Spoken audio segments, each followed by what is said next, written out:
Assalamualaikum, bertemu kembali bersama channel kita bosku. Oke, untuk tidak lama-lama, gaskun. Penangkapan Tom Lembong demi Gibran atau Prabowo. Pertanyaan ini terkait dengan persaingan kedua orang ini yang belakangan makin nyata. Lihat saja, Gibran meninggalkan acara penggemblengan mental para anggota kabinet di Magelang.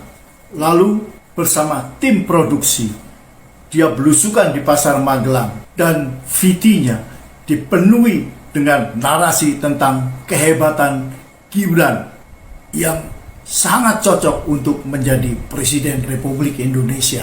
Gibran paham betul bahwa Prabowo hanya bisa mengatakan silahkan ketika dia pamit, karena pengaruh duet ayahnya dengan Luhut Panjaitan masih sangat menentukan perjalanan politik Prabowo. Berkat dukungan konglomerat papan atas yang kerap dijuluki 9 naga, mereka bahkan bisa menentukan hitam atau putihnya Golkar, tulang punggung pemerintahan Prabowo.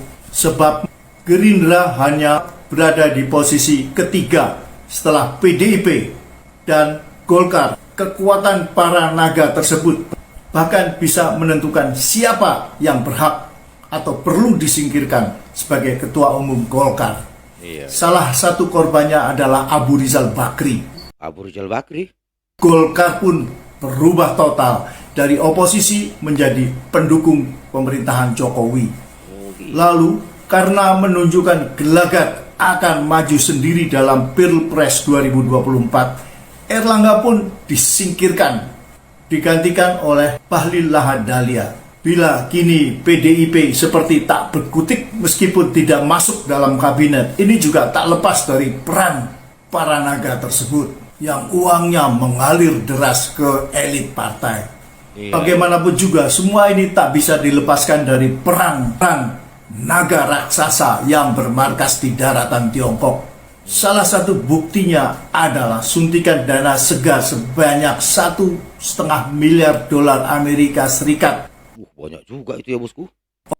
Oleh CBD dan ICBC pada tahun 2015. Tak mustahil bila mereka memilih Gibran berkat jasa Jokowi yang demikian besar dengan menggelar karpet merah kepada para pebisnis dan investor Cina sehingga mereka bisa berkembang dengan sangat cepat di Indonesia.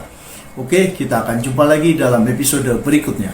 Ngikutin Bosku, bukan main ya bosku, analisa dari Bapak itu ya bosku. Tinggal kita cermat menyikapinya ya bosku.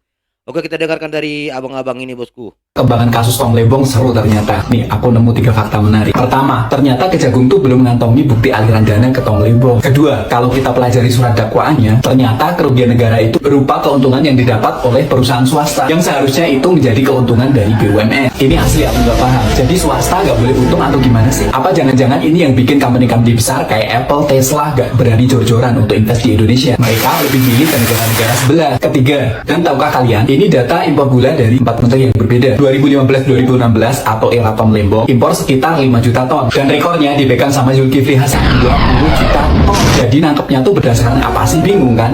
Gue nggak mau belain Tom Lembong karena ngapain juga. Ini muda-muda, ini cantik-cantik, ganteng-ganteng mulai berkomen ya bosku. Mari kita simak. Temen gue bukan, bokap gue bukan, suami gue bukan. Kalau dia salah, adili dia seadil-adilnya. Karena habis ini gue juga nungguin mendak-mendak lain untuk diusut kasus tentang impor gulanya. Jangan tutup mata ya, Tom Lembong itu impor gula sekitar 5 juta ton. Enggar Triastolukita sebanyak 15 juta ton. Agus Suparmanto sebanyak 9,5 juta ton. Muhammad Lutfi 13 juta ton. Dan Zulkifli Hasan 18 juta ton. Kira-kira kenapa ya dari banyaknya mendak Jokowi yang impor gula, cuma Tom Lembong doang yang dipanggil Kejagung? Padahal Kejagung sendiri yang bilang kalau kasus impor gula ini terjadi di tahun 2015 sampai 2023. Kalau gitu logikanya ambil keputusan setelah Tom Lembong juga terlibat dong. Kalian lihat data ini.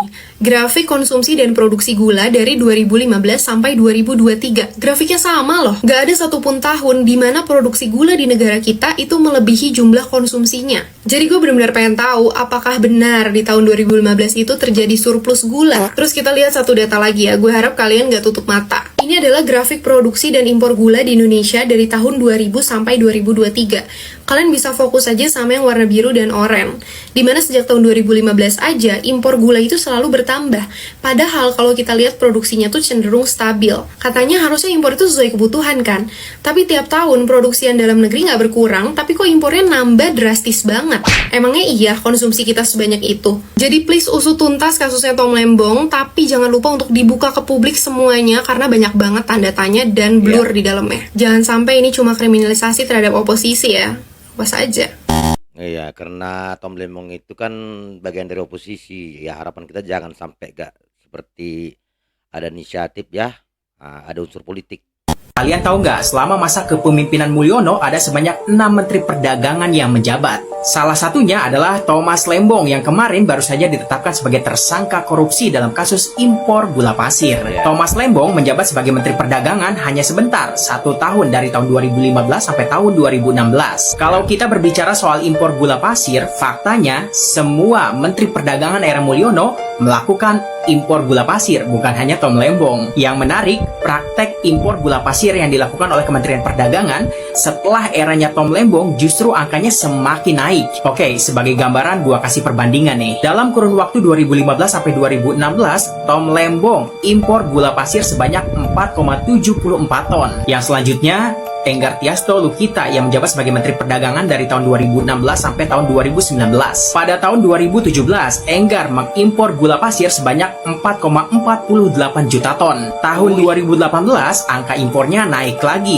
Banyak kali bosku. menjadi 5,02 juta ton. Tahun 2019, Enggar impor gula pasir lagi sebanyak 4,09 juta ton. Selanjutnya, Agus Suparmanto menjabat sebagai Menteri Perdagangan dari tahun 2019 sampai tahun 2020. Tahun 2020, ia mengimpor gula pasir sebanyak 5,53 juta ton. Selanjutnya, Muhammad Lutfi yang menjabat sebagai Menteri Perdagangan dari tahun 2020 sampai tahun 2022. Tahun 2021, Lutfi mengimpor gula pasir sebanyak 5,48 juta ton. Tahun 2022, Lutfi berhasil memecahkan rekor impor gula pasir selama 1 dekade, yaitu sebanyak 6 juta ton. Dan yang terakhir adalah Zulkifli Hasan yang menjabat sebagai Menteri Perdagangan dari tahun 2022 sampai 2024. Pada tahun 2023, Zulhas mengimpor gula pasir sebanyak 5,06 juta ton. Dan pada periode Januari sampai September 2024 saja, Zulhas sudah tercatat mengimpor gula pasir sebanyak 3,66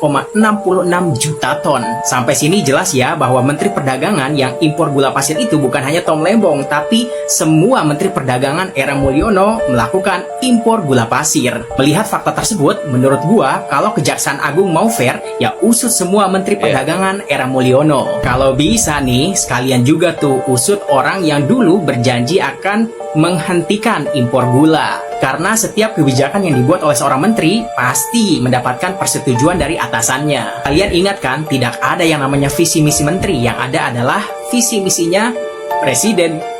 Tidak ada visi misi menteri, yang ada visi misi presiden. Berarti perintah ini, perintah menteri ini atas perintah presiden. Oh, berarti kalau kayak gitu nanti Tom Lembong kalau seandainya terkena itu berarti ke atasnya presiden bisa kemungkinan kena dong. Ini kaum muda-muda milenial cerdas-cerdas sekali ya bosku dalam menyikapi dan berbicara dalam segi politik. Patut diapresiasi bosku. Demikian dulu bosku reaction kita kali ini, komen yang cerdas dan beradab ya bosku agar channel ini semakin berkembang.